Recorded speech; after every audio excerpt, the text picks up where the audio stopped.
بسم الله الرحمن الرحيم.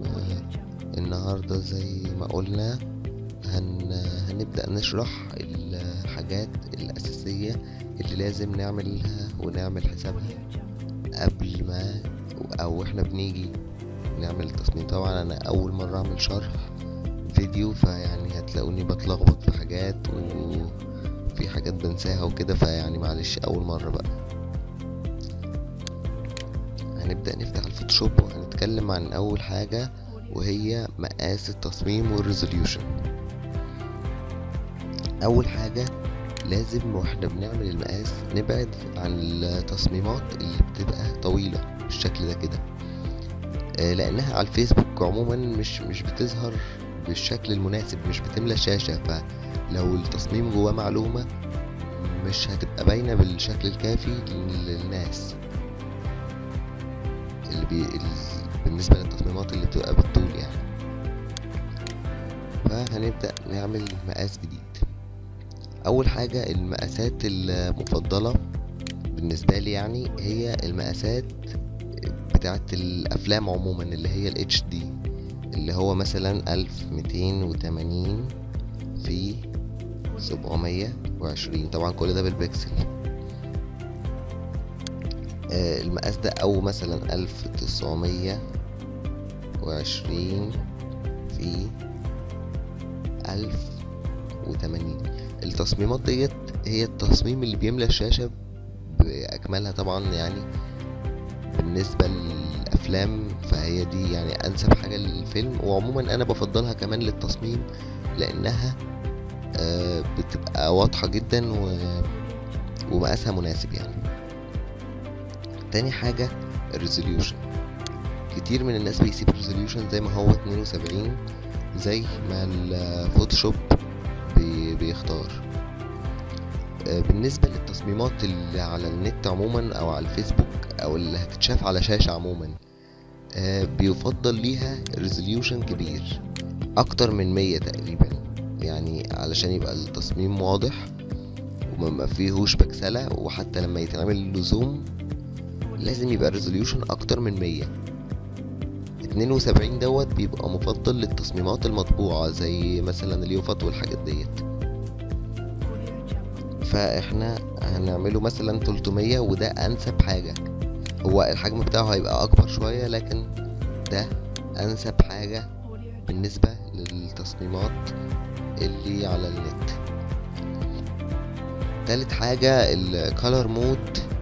في منه النوعين اللي بيستخدموا يعني، ده ابيض واسود وحاجات كده يعني. النوعين اللي بيستخدموا RGB اللي هما ريد وجرين وبلو، ودوت برضو اللي هنستخدمه في التصميمات بتاعة النت. النوع التاني اللي هو CMYK دوت بيستخدم في التصميمات المطبوعة لان الالوان بتنعكس، يعني حاجة ملناش علاقة بيها، ولكن خلينا نتكلم في الريد جرين بلو. ده مقاس التصميم المناسب، وزي ما احنا شايفين هيبقى التصميم مالي الشاشة لما يتعمل له سيف. تاني حاجة هنتكلم فيها النهاردة وهي المقاسات اللي داخل التصميم. ديت هتبقى هنستخدمها يعني عن طريق الرولرز اللي في الفوتوشوب. يعني نجيب الاول فيو، نعلم على رولرز. هي طبعا كانت موجودة قبل كده. هنعلم على رولرز. الرولرز دي حاجة مهمة جدا في الاستخدام دوت. دلوقتي مثلا عندي تصميم لمواجهات بين الفرق، فالرولرز بتساعدني في ان انا في تنسيق يعني الكلام والاشكال تحت بعضها بنفس المساحة يعني مثلا اهو الصف ده كله تحت بعضه، بحيث الكلمة تكون كلها جاية في النص زي ما احنا شايفين كده. تالت حاجة هنشوفها هي ازاي نحفظ الملف بحيث يكون بجودة عالية، وبجودة عالية كمان لما يترفع، لان احنا عارفين طبعا الفيسبوك بيبوظ الجودة خالص، فلازم نشوف الطريقة. الاول مثلا لما نيجي نسيف ملف البي اس دي بتاعنا، طبعا انا بفضل حاجة تانية غير البي اس دي.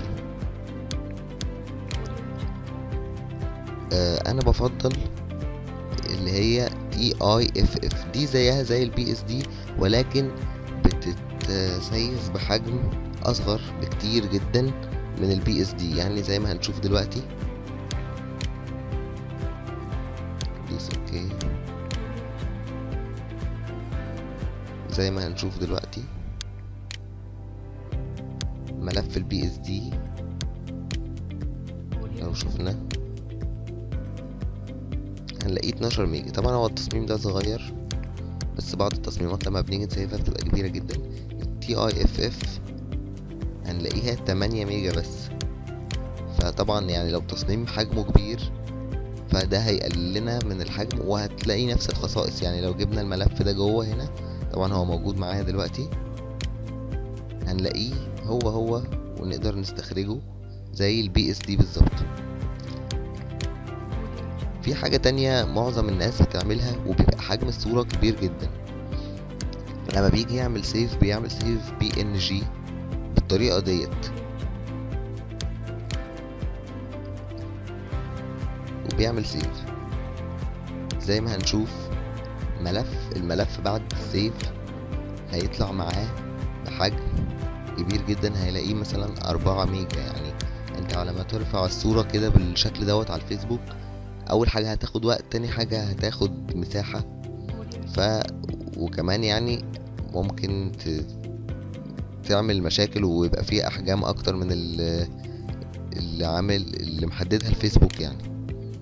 فالطريقة المناسبة هنيجي نعمل اكسبورت. طبعا في بعض النسخ القديمة في الفوتوشوب هنلاقيها سيف فور ويب، هنلاقيها هنا في القائمة ديت.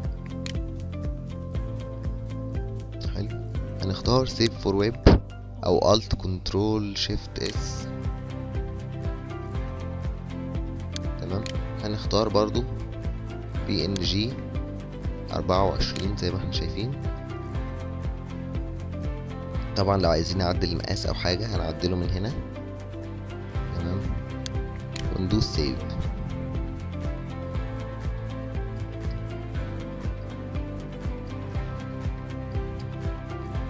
زي ما احنا شايفين هنلاقي حجم الملف يعني قل 4 أضعاف، زي ما احنا شايفين بقى يعني من 4 ميجا وشوية كتير، يعني بقى 1 ميجا.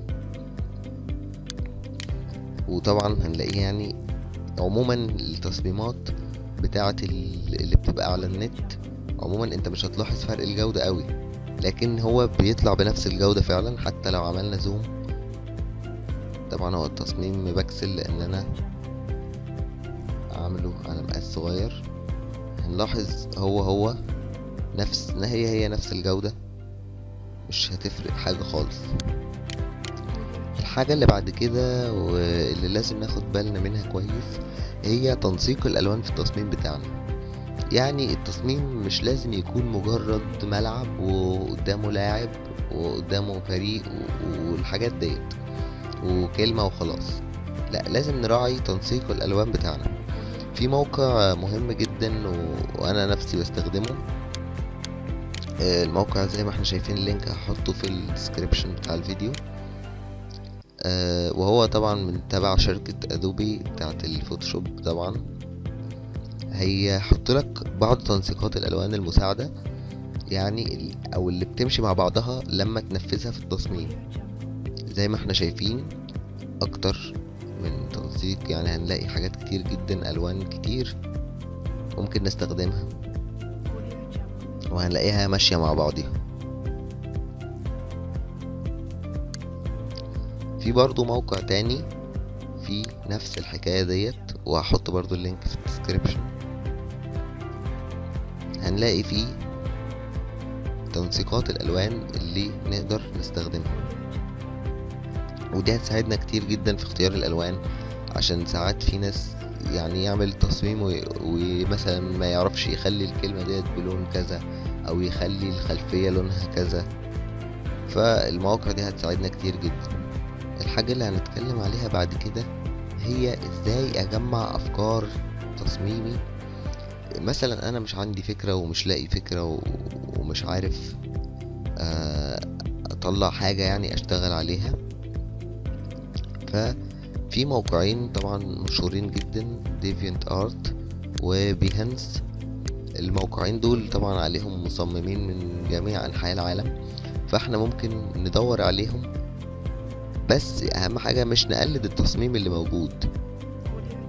اهم حاجة نبتكر احنا تصميم بفكرة خاصة. يعني انت ممكن تجمع فكرة من التصميم ده وفكرة من التصميم ده وفكرة من التصميم ده وتنفذها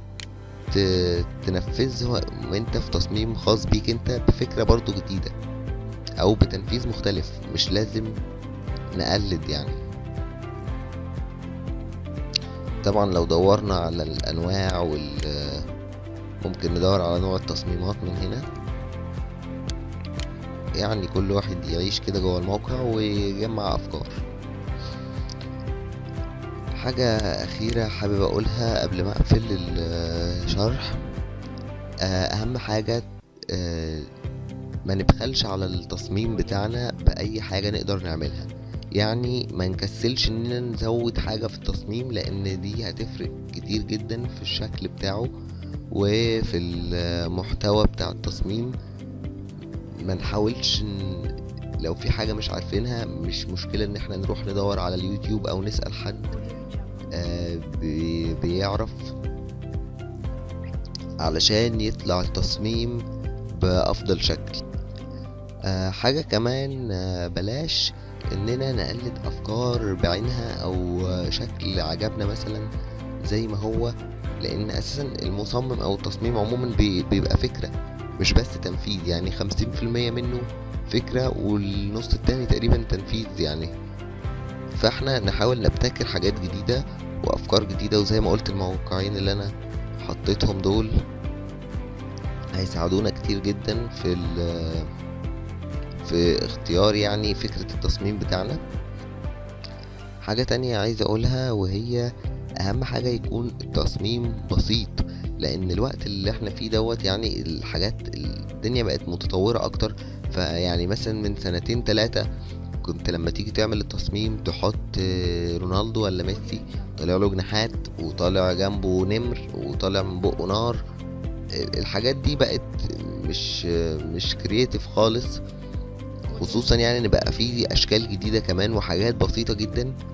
واهم حاجة هي بساطة التصميم وانه يكون في حاجة جديدة وفي نفس الوقت حلوة. في نهاية الشرح النهاردة احب اشكركم وان شاء الله اللي عنده اي حاجة ليها علاقة بالتصميم او حاجة عايزها انها تتشرح بتفصيل او حاجة معينة شافها في تصميم وعايزها انها تتشرح يقول عليها في الكومنتات وانا ان شاء الله هشرحها. والسلام عليكم ورحمة الله.